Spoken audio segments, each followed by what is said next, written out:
My Disney Brain podcast. My name is Kelly Bennett. Today is April the 14th, 2019. This is episode number 3. Welcome aboard. You can find us on Instagram by typing in My Disney Brain, also on Facebook, and of course at our website, mydisneybrain.com. Here at My Disney Brain, we take a brown-eyed perspective on all things Disney. We like to share our perspective and experiences at the parks and other places Disney-related with you as well. We're certainly glad that you've joined us today. We have an exciting show planned. It's full of news and tips and experiences and more. We realize that there are many other podcasts and many other entertainment venues that you could have been engaged with, but you've chosen to be with us today, and for that we're appreciative. If you do like the show, and if you have any show content ideas or simply questions about the show, please go to our Facebook page and leave us your question or your comment or your content idea there, and we'll address it and reply on our Facebook page, and hopefully we'll be able to bring some of those comments and ideas to the show. Now, again, I do appreciate you taking the time to listen to us today. If you've not done so already, please subscribe to us on iTunes, like us on Facebook, and again, follow us on Instagram. We can be easily found by typing in mydisneybrain.com. All right, guys, let's get started with the show.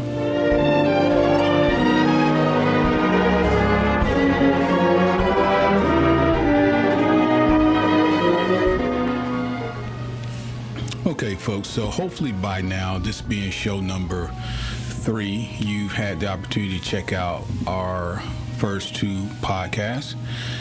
If you have, then you'll know that we like to get started with sounds of the park.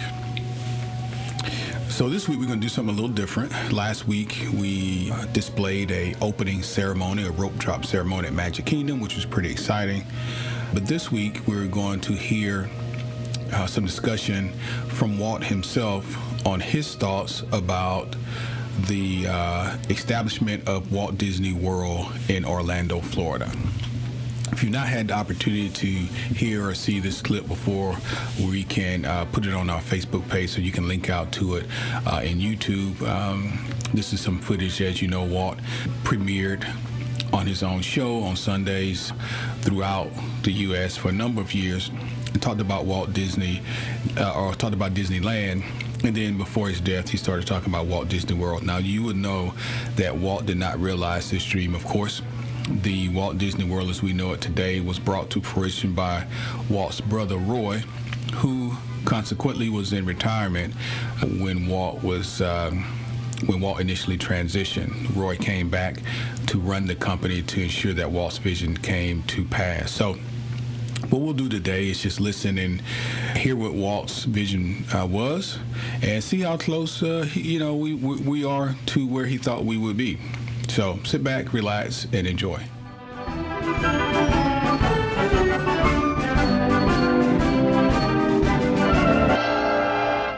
Welcome to Disneyland, USA.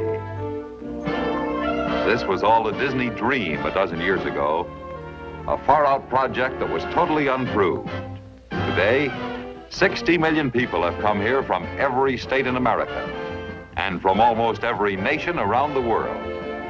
In Town Square on Main Street, many have paused to read the dedication plaque that symbolizes the warm and friendly spirit of Walt Disney's Magic Kingdom. To all who come to this happy place, welcome. Disneyland is your land. Tomorrow, a project so vast, it has already been called a whole new Disney World. And now, here is Walt Disney. Welcome to a little bit of Florida here in California. This is where the early planning is taking place for our so-called Disney World project.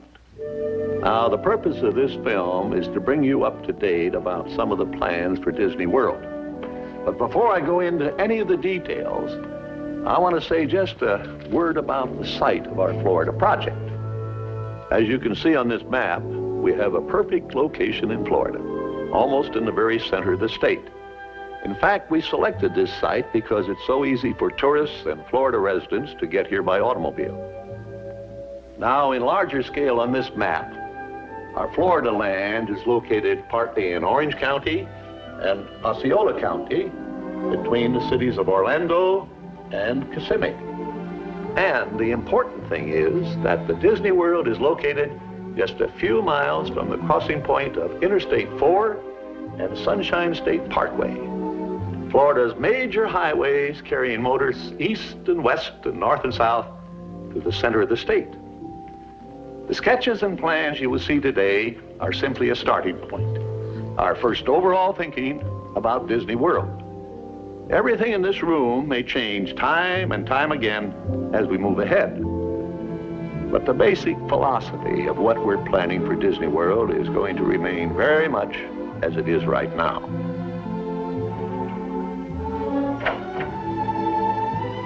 We know what our goals are. We know what we hope to accomplish. And believe me, it's the most exciting and challenging assignment we've ever tackled at Walt Disney Productions. Today, I want to share with you some of our ideas for Disney World.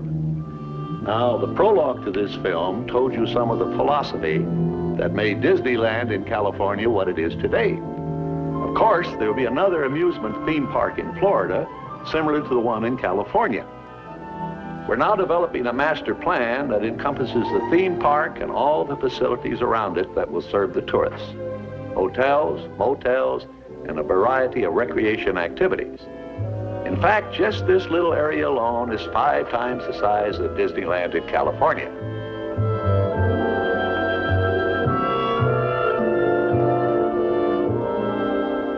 But as you can see on this master plan, the theme park and all the other tourist facilities fill just one small area of our enormous Florida project. According to this scale, I am 6 miles tall. Now that's 12 miles from here up to here, and the whole area encompasses 27,400 acres. That is 43 square miles, twice the size of the island of Manhattan. Now, the area we propose to develop is between the Reedy Creek Swamp and the Bonnet Creek Swamp. So one thing we don't need is a fence to protect us from trespassers. Here in Florida, we have something special we never enjoyed at Disneyland, the blessing of size. There's enough land here to hold all the ideas and plans we could possibly imagine. Right now, our plans include an airport of the future down here in Osceola County, an entrance complex where all visitors will enter Disney World, an industrial park area covering about 1,000 acres, and of course the theme park area way up here. And all these varied activities around the Disney World will be tied together by a high-speed rapid transit system running almost the full length of the property. But the most exciting, by far the most important part of our Florida project, in fact, the heart of everything we'll be doing in Disney World, will be our experimental prototype city of tomorrow. We call it Epcot, spelled E-P-C-O-T, Experimental Prototype Community of Tomorrow. Here it is in larger scale.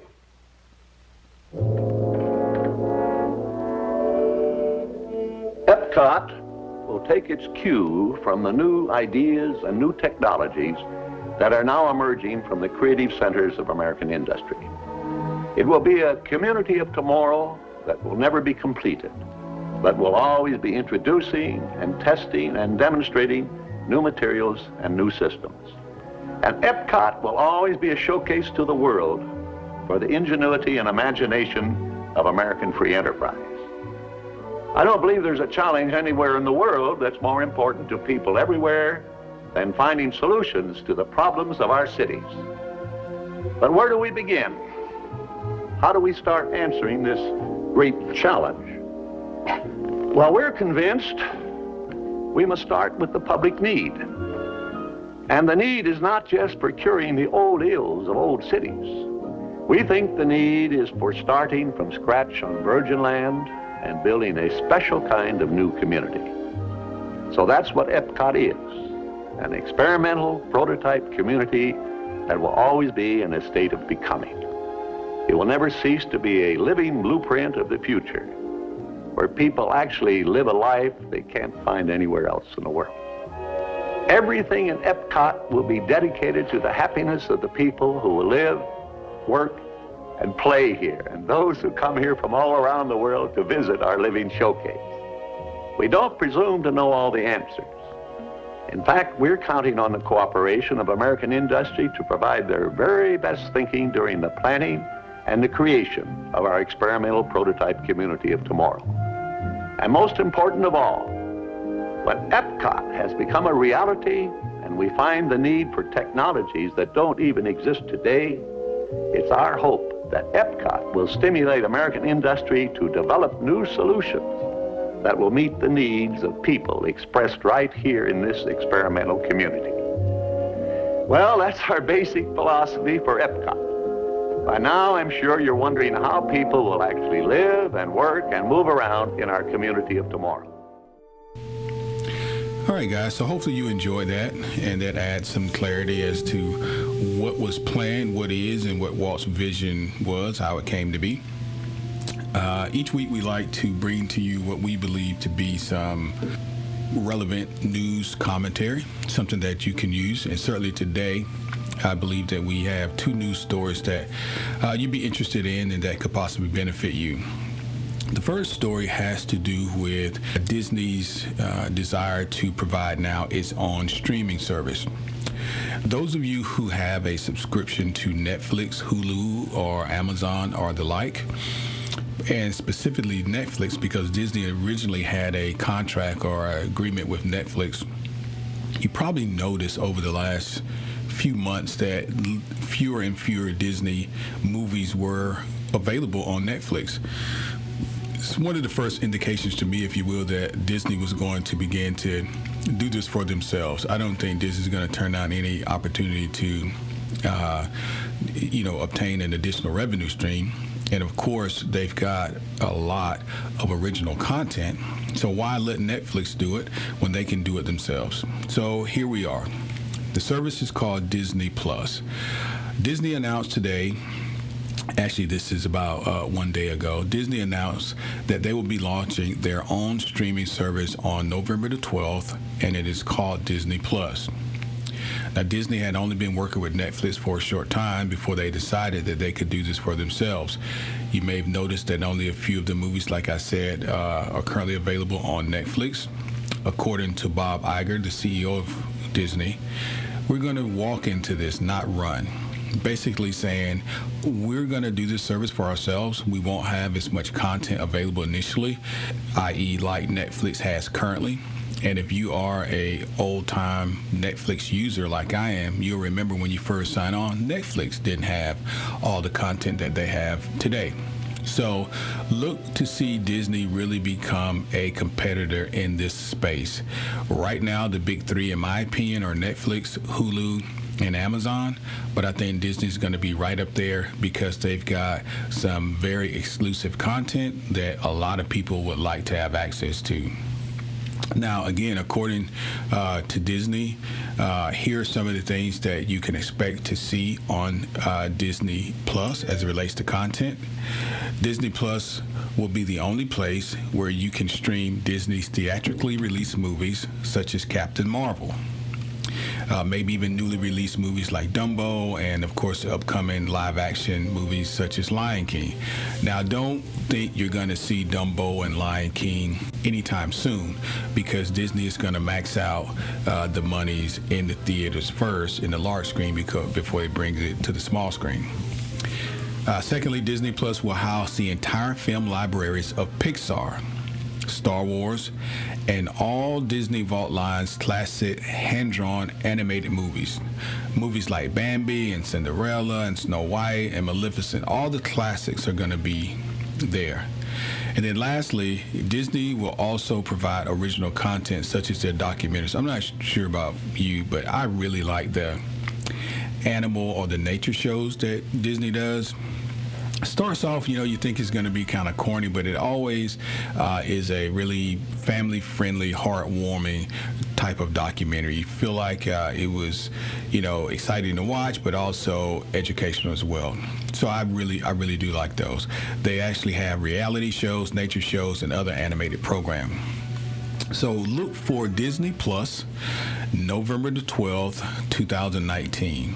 I will tell you personally, I have Netflix, I have Hulu, and I have Amazon. I've had a lot of streaming services, and I can't say that I use them all to the capacity of which I need to, substantiate the cost each month. So I'm going to have a decision to make. I don't think I need 4 streaming services.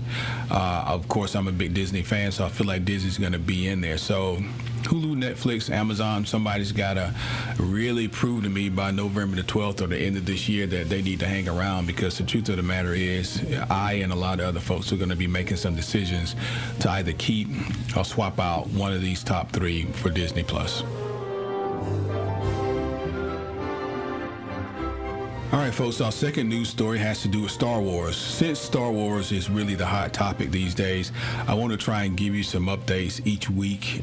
So for those of you who would like to have a free shot at being one of the first visitors to Galaxy's Edge, take a listen to this article. Article reads, support Star Wars, Force for Change, and FIRST, F-I-R-S-T, and enter for a chance to win a vacation to visit Star Wars Galaxy's Edge at Disneyland Resort. So Star Wars fans can continue to use their fandom for a good cause with this year's Star Wars Force for Change philanthropic initiative. Disney, along with Lucasfilms, are teaming up with the global K-12 nonprofit robotics organization called FIRST to inspire the next generation of heroes and innovators. Through Star Wars Force for Change, we'll be providing financial, in-kind, and mentorship resources to help expand access to FIRST programs for more students around the world. So it sounds like a great way to raise funds and awareness and support a cause in the meantime. And of course, extend the brand for Star Wars and ultimately Disney. Now, how can you participate? And again, we're going to put this information on our website and on Facebook as well. So don't worry about having to write all this stuff down. Just check out our Facebook page and the link will be there. You can get involved by simply retweeting a video. This video came from the official Star Wars Twitter account with the hashtag Star Wars FFC sweepstakes, and you will be automatically entered for a chance to win a vacation visit to Star Wars Galaxy's Edge at Disneyland Resort. Vacation will include a guided tour by a Disney Imagineer through the land so that you can see Batuu, which is the name of the land, from an insider's point of view. Now, the best part is that you'll be helping spread awareness first. This is the philanthropic effort that they're supporting and playing a role in empowering young people to shape the future. And that's always great. Now, here's some of the conditions. You must enter between the 13th, which was yesterday, and the 22nd, which is a little more than a week from now. So we're going to rush and put this on our Facebook page so that you, if you'd like to, you can just kind of, copy and paste or drag the link and do what you need to do in terms of retweeting. Now, it's open to all residents in the 50 U.S. states, D.C., Puerto Rico, and Canada, excluding Quebec. You have to be 13 years of age or older to enter, and there's only one entry per person.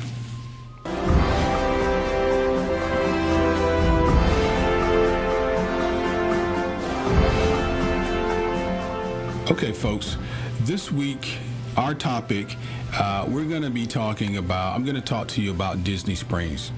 And I'm going to take it from the vantage of, I'm going to start at the bottom and go all the way to the top. I don't expect that we will get through everything today, so this will probably be series number 1. But I want to make sure that I hit every area and not jump around, because there are likely some folks listening to this who've never been to Disney Springs. They don't know what Disney Springs is. So I want to kind of start at the foundation. But hang around, because there's going to be value for everyone, even those of you who are aware of Disney Springs, been there before, realize the significance of it, et cetera, et cetera. I'm going to have something for everyone. One of the things that I try and do on this podcast is add some value for all of the listeners, and I try to encompass some level of value add for everyone at their level of Disney expertise, if you will, whether it's novice or expert. We're going to have something for everyone. So today, we're going to talk about Disney Springs, or as I like to call it, the fifth gate. I didn't coin that term. I've heard other people say it as well. My family, we kind of see Disney Springs as the fifth gate. And what that means, of course, in Walt Disney World in Orlando, there are 4 parks, 4 gates already. Disney Springs, with this new addition as of 2015, the expansion, with so much to do and so much to be eaten and purchased and experienced at Disney Springs, it feels like an additional park, the rides, the attractions. But as we get into it, you'll see how exciting Disney Springs is and the value. So that's what we're talking about today. So first of all, let's talk about what is Disney Springs. Disney Springs is an entertainment, shopping, and dining complex. It has 110 plus shopping areas. You have stores, 110 plus. High-end, stores like Coach and Under Armour, different places like that. And then you have 62 plus dining options. And there are a number of entertainment opportunities there as well. Entertainment such as live entertainment. You have family entertainment like bowling. There are a number of things that you can do at Disney Springs that if you are not going to the park a particular day, Disney Springs is a great place to be, to still feel the Disney buzz and not really worry about, fast passes or trying to jump on attractions, okay? So our blog post at My Disney Brain, if you go there, it's going to be exciting because we've listed a lot of what I'm going to talk to you about today, but there's also a pictorial overview. So if you've never seen it, you've never been, this gives you an idea of what it looks like. It also gives you an idea of where it is. So Disney Springs is located only a few minutes from I-4. And if you're anywhere near Orlando, then you know what I-4 is. It's impossible to get to the parks without it. So I-4 is Disney Springs is only about 10 minutes from the Walt Disney World theme park gates. So it's not very far from where the theme parks are. Like I said, you've got 110 plus shopping options, 62 plus dining options, and it lists on the website 16 different entertainment options. And we're going to kind of go into detail into these options a little more. Today, we're going to talk more about dining than anything, because I know what gets people excited is food first. And then we'll talk shopping probably on the next episode, and then we'll end up with entertainment. Now, Disney Springs, to me, my family, it's always a must-do. I'll give you a snapshot of how our visits normally go. The first day when we get to Orlando is a travel day. So we're not going to try and get to the parks because, we've missed half of the day, and it won't be an effective visit. So what we do is we have 2 places that we always go the first day that we get there. One is a Disney outlet that I'll just tell you, I'm going to earmark it. We're going to talk about it in a different episode. But the second is Disney Springs. After we check into the hotel, get our luggage and everything secure, we're usually off to the outlets. And after that, we're in Disney Springs to have lunch. We're usually there around lunchtime. So that means we have the rest of the day to do whatever we want to do in Disney Springs and then make it back to the hotel resort in order to rest up, because the next day we're definitely going to be in the parks. So Disney Springs is close to where we normally stay. and it is a fantastic option for entertainment at your pace. So I'm going to tell you one of the things that I think that's most impressive about Disney Springs. The logistics and schematics in terms of how you get to Disney Springs. Because Disney Springs, let me just jump back a little bit. First of all, the history of Disney Springs. If you are a Disneyland goer and you've never been to Disney World, then what you see at Disneyland in between California Adventure and Disneyland is a place called Downtown Disney. And Downtown Disney was also in Orlando. Disney Springs used to be Downtown Disney. And of course, we know in Orlando, Downtown Disney was not as large as Disney Springs is currently. Disney Springs is massive. I always hear people who come here from, the West Coast, from Disneyland, they say, oh man, I didn't expect Disney Springs to be so massive. It is. There are 4 different districts there, and I'll go through that in a few minutes. Well, I'll just tell you in a few minutes what those districts are. But Downtown Disney was converted into Disney Springs mainly because Disney saw the opportunity to really keep people close and are on property. I've gone to Downtown Disney years ago, and I've been to Disney Springs before the latest and largest expansion. And I got to tell you, I really like what the Imagineers have done with Disney Springs. I was a little nervous, to be honest with you, because Downtown Disney was just okay. If I'm being honest, it was okay. If you had a down day, or if you didn't have anything else to do and you went to Downtown Disney, you were going to get some entertainment, some food, and see some things, and that was great. But it wasn't super fantastic. When they switched over to Disney Springs, you could really see a lot of potential. And then when the marketplace and some of the larger components became available and Disney Springs became whole, you really saw the larger vision, and you said, hey, this was a fantastic idea. So back to what I was going to tell you about the logistics and get into Disney Springs. Before, when you went to Downtown Disney or when Disney Springs first opened, we had an issue with congestion in the area. Every time we went, there was always congested because in the area are hotels. People would walk over to Disney Springs. People would be in the pedestrian areas on the streets. And of course, that would always inhibit traffic. The parking areas was just a wide parking lot. There was no parking deck in those days. Well, since then, Disney has built 2 parking decks, and they're super fantastic. And there's one more on the way. I don't think it's complete yet. There's a lime garage and an orange garage. Let me tell you what's awesome about these garages. And you're probably going to think, why are you so excited about a parking garage? I mean, we can get on to the eating and the shopping. Well, let me just tell you this first. I live in Atlanta, and we have the busiest airport in the world. Well, so everybody says. And I travel quite a bit, and when I have to go to the airport, one of the more daunting tasks, I kid you not, is always finding a parking space. I can get through TSA relatively easily, but finding a parking space, especially if you're in a hurry, you have to start in the far lots. And even then, if it's a busy, Friday type situation or Monday situation with people leaving and Friday people coming, it's bananas. It is cuckoo bananas.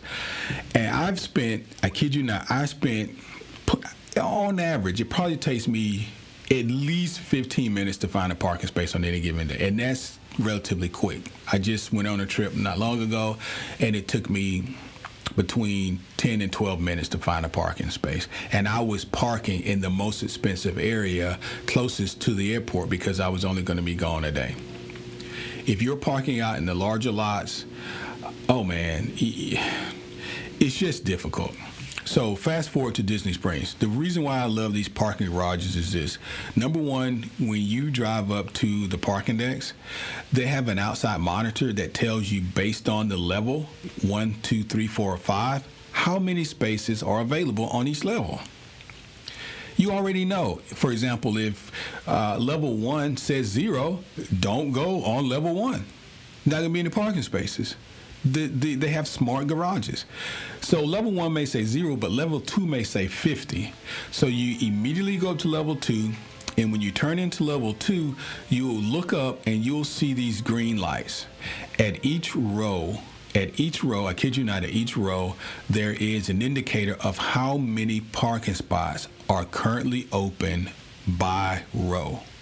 So one may say 0, another may say 10.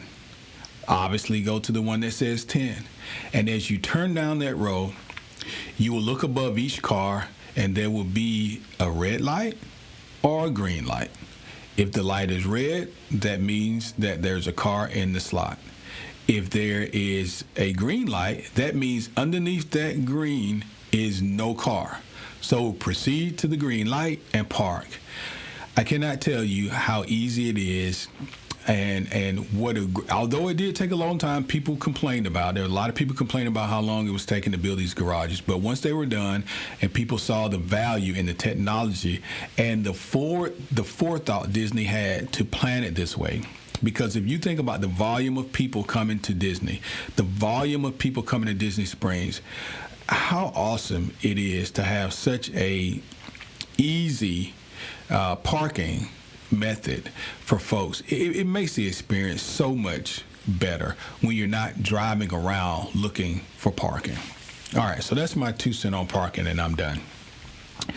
The only other thing I'll say about the logistics is in the area, again, there are hotels, and those hotels, they were before you would have to walk over to Disney Springs, meaning you would have to cross the street in the crosswalk. Well, today, Disney has built bridges that keep the pedestrians off of the street. So why don't we just do this? I'm going to just kind of jump into my favorite food places. I'm going to recommend to you about 5 different food options at Disney Springs. And again, I told you there are like 62. So believe me, these are just 5 that I've experienced that I think from a overall standpoint, most people will enjoy. Most people will enjoy. Okay? So again, I would say that if you went to our website and took a look at some of the pictures we have, it'll be it'll make a lot more sense and you can see what I'm talking about. But I'm going to try to describe to you as much as I can what these look like. So here are some of my, top 5, if you will, places that I like to eat when I go to Disney Springs. The first place is called Blaze Pizza. Most people have heard of Blaze, some have not, but Blaze Pizza is really good pizza. Not only is it really good pizza, but it's really good pizza fast. Blaze Pizza is located in the section of Disney Springs called Town Center. And Town Center is exactly where it sounds like it is. It's in the center of Disney Springs.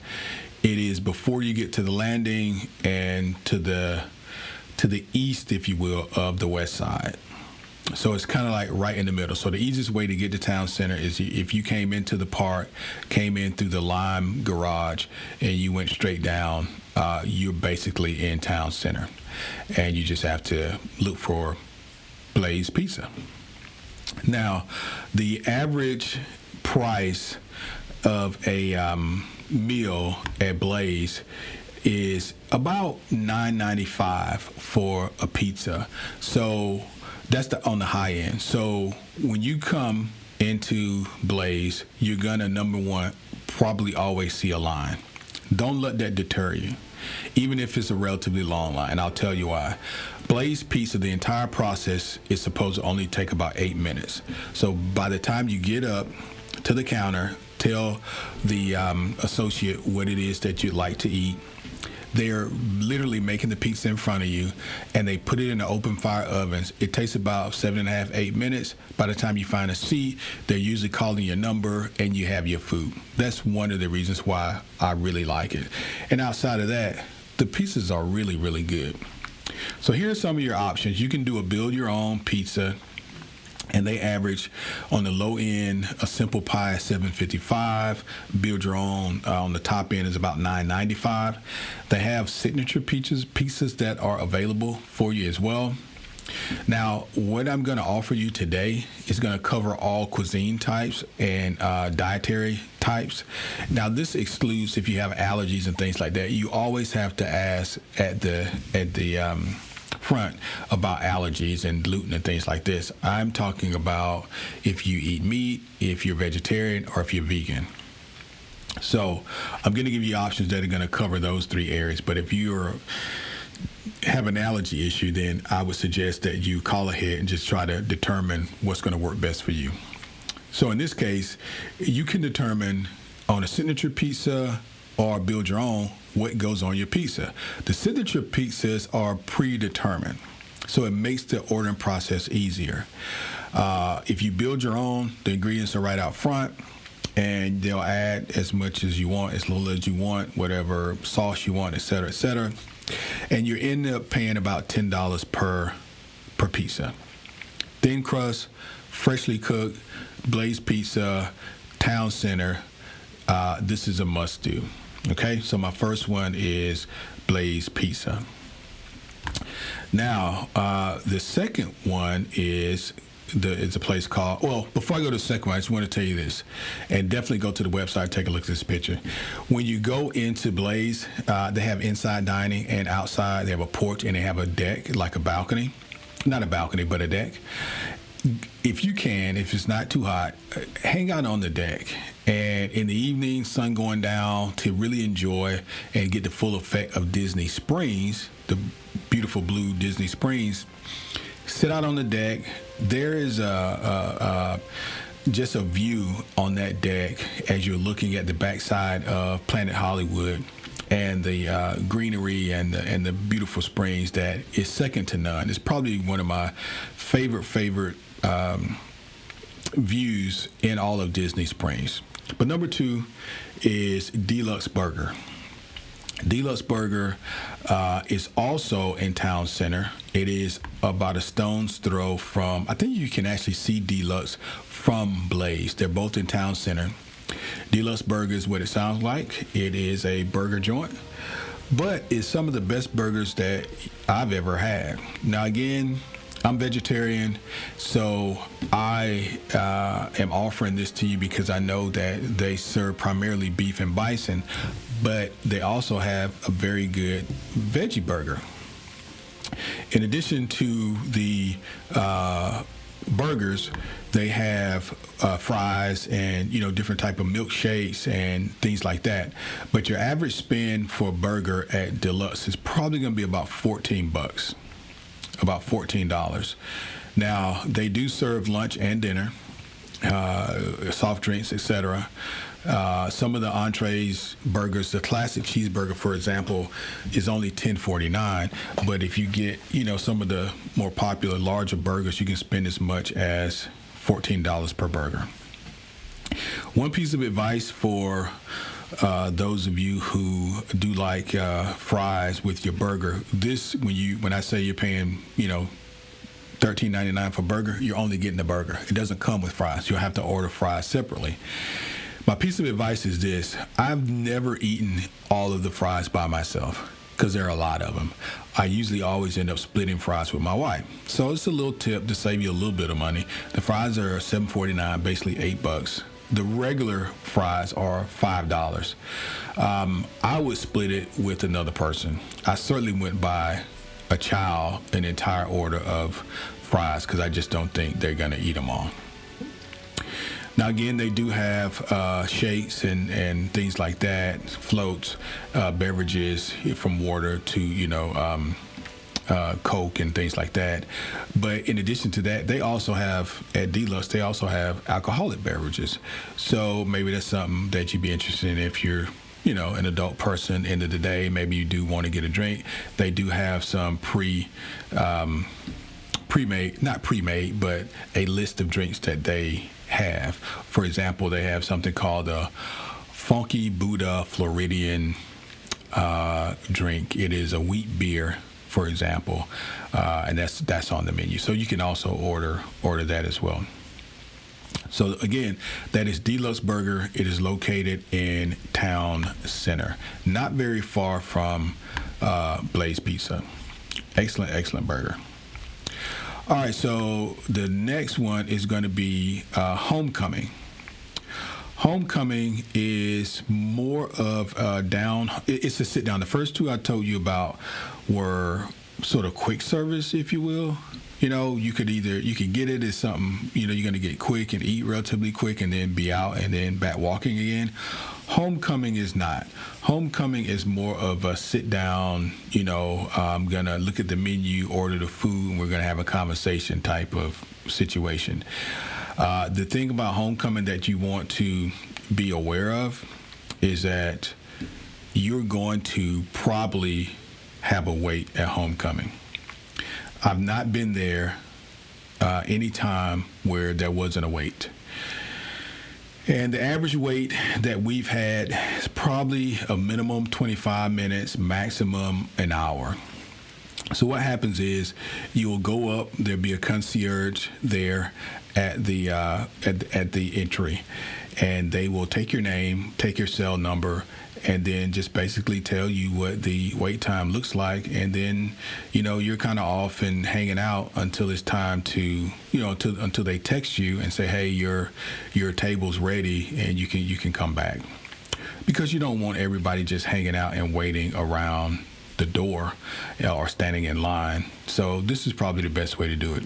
So again, Homecoming is a place that I recommend. It is comfort food cuisine. Comfort food being fried chicken, chicken biscuits, fresh cut potato, fries. It can also be fried catfish and some other things. Now, of course, they do have sides on the menu. So if you are not a meat eater and you're not interested in fried chicken and things like that, you can order those from the menu. So they do have fish sandwiches, Cuban sandwiches, salads. They have their main entrees are what they're known for. So the shrimp and grits, the fried catfish, the famous fried chicken. These are things that people come to Homecoming for. Now, the entire name of the restaurant is Chef Art Smith's Homecoming, and I think he got notoriety from having worked or been involved with Oprah. I think if I'm not mistaken, I think he was Oprah's private chef. So anyway, Homecoming is what we call it for short, and it is in Disney Springs, and it is located in the Landing. So the Landing is across the way or across the water from the last two spots I mentioned to you, which were in Town Center. Okay, so it won't be hard to find, believe me. You just walk across the bridge and you're in the Landing. They do serve lunch from 2 to 3, 2:05 to 3:55 every day, and they serve dinner from 4 to 11 p.m. every day. They also have a brunch. It starts at 9:30 and it goes to 1 p.m. Okay, so they're relatively open all day. You just have to decide when you want to go. Again, if you go, I would say make a reservation. They do take reservations, so make sure you're checking it out in your My Disney Experience app. If you're visiting the area and you don't want a long wait and these sorts of things, I'm telling you, if you go without a reservation, you're going to wait. I've never seen it without a wait. Let's talk about the average food spend. Salads and sandwiches, you're looking at between $17 and $18. $17 and $18. Now, the fish sandwich is called the Big Fish Sandwich. It's $20. I've never had that. The time that I went, I'm trying to think what I've had last. The main plates average between, on the low end, $22, which is the fried catfish. On the high end, you've got the Florida grouper, which is $32. And everything else falls in between. You've got short ribs, shrimp and grits, grilled pork chops, fried chicken and donuts, which it doesn't sound good, but I guess people are eating it. It's on the menu. It's $27. Okay. Now, they do have sides for my vegan and vegetarian folks. There's mac and cheese for our vegetarians, roasted butternut squash, there are grits. You do have coleslaw, grilled corn, cheese biscuits, kale, collard greens, etc. So, if I'm being honest, and now that I'm plant-based, this probably wouldn't be my primary place to go. But if you like meat and you like catfish and these sorts of things, go for it, because this is probably one of the better comfort food places there in Disney Springs. All right, guys, so we're just going to start from the top. We gave you Blaze Pizza and Deluxe Burger, which are both in Town Center. And we jumped over to Homecoming, which is in the Landing with the comfort food. I'm going to give you one of my favorites. It is called The Polite Pig. The Polite Pig. And, of course, with the name, you'll know that it's more than likely a barbecue spot, and, of course, it is. Why would a vegetarian be saying, hey, you got to eat at The Polite Pig? I'll tell you why. The Polite Pig has some of the best sides I've ever had, period. Now, the Polite Pig is located in Town Center, so we're back to Town Center. If you park in the Lime Garage, when you come down the escalator, immediately to your right, don't go past the fountain, there's a Polite Pig. It's pretty easy to find, open every day from 11 a.m. to 11 p.m. Now, as it relates to the sides that I was telling you about, I'm going to tell you about these first because I'm most excited about that. But there are a couple of sides here that when I go to Disney Springs, I don't leave without getting these, okay? Again, it's the Polite Pig, it's in Town Center, and these are the sides that I recommend you get. Number one, they have a barbecue cauliflower that is spectacular. I mean, it's awesome. It's not drenched in barbecue sauce. It smells and tastes of smoke. Whoever cooks this has spent some time, cooking. This person is a learned individual. I got to tell you, because I'm plant-based, it's nothing worse than going to a restaurant or being at a conference, and then they bring out the plates to everybody, and then they say, okay, well, you want the vegan or vegetarian option? You say yes, and it looks like somebody in the back said, just take them this. This is the side. Just take them this. It doesn't look like they spend any time with it. You're not going to have this issue at the Polite Pig. These people have spent time with the vegetables. They know what they're doing. So first was the barbecue cauliflower, $6. The other is grilled street corn. You're probably familiar with that. It's got that kind of red peppery sauce on it with a little bit of cheese. $6 also. They have crispy Brussels sprouts. These are super awesome. And I mean, they are good. The crispy butter sprouts are awesome. Now, they've got several other sides: roasted beets, tomato and watermelon salad. They've got plenty of things to keep a vegan or vegetarian full. Now, if you are a meat eater, of course, this is a barbecue place. Just, go for it. They've got chicken wings. They have half chicken. They have prime brisket. They have sausage. They have turkey breast. They have baby back ribs. Your average cost and your average spend is going to be about, on the low end, you can get barbecue cheddar sausage, which is about $15. On the high end, they have something called a butcher board. As for two people, it's $39. So it includes, a couple offerings off of the entree list that you can kind of put together. But I do recommend Polite Pig because of the food quality. They order pretty fast. Always take advantage. I didn't mention this earlier. but always take advantage of ordering ahead.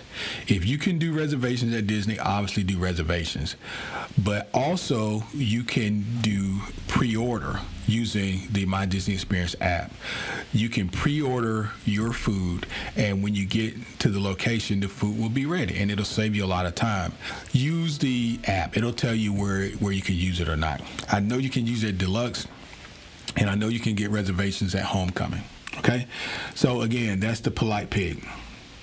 So here's our last one I'm going to tell you about. I've given you 4 places to eat. I've got to give you something sweet because why not? You're in Disney Springs. One of the places that I like to go, my family, we love to go every time we're in Disney Springs, is Ghirardelli. Ghirardelli Ice Cream and Chocolate Shop. One side is an ice cream shop. On the other side, they're, selling the chocolates. This is located in the marketplace. And the marketplace is one of my favorite places because that's where the world of Disney is. And we're going to talk more about shopping on the next episode. We're talking food heavy now, but I want to just tell you this one thing. One of the reasons why I like Disney Springs so much is because they have the World of Disney store there. And the World of Disney store is the absolute largest Disney store in the world. It's at Disney Springs. If no other reason to go to Disney Springs, you got to see the World of Disney store. It's been revamped. It's been renewed. You're going to really, really enjoy it. Let's get back to the chocolate. So Ghirardelli chocolate is located in Marketplace. And Ghirardelli, each time we're there, they always give out free chocolate, the little chocolate squares. You can't stand there and get 100 of them, but, you can get one. And you can walk around, take a look, fill up a bag, and buy you some chocolate. Or you can cross over to the shake side, where there are floats and shakes and sundaes and all sorts of things that you'll need to walk off the next day in the park. One of the things that I love is a caramel and sea salt sundae. Usually my wife and I split this. I can't eat the whole thing, but it is super fantastic. The average spend is going to be about $8. The shakes and the floats average about $7.25 to $8.95 on the large side. You can get ice cream there as well, ice cream scoops. On the low end, about $4.75. On the high end, about $7.55. A lot of different flavors, a lot of different toppings. The more toppings, the more you're going to spend. But that's Ghirardelli, okay? So really, I've kind of hopefully wet your whistle to know more about Disney Springs. Disney Springs, to me, is a must-do when you're at Disney World.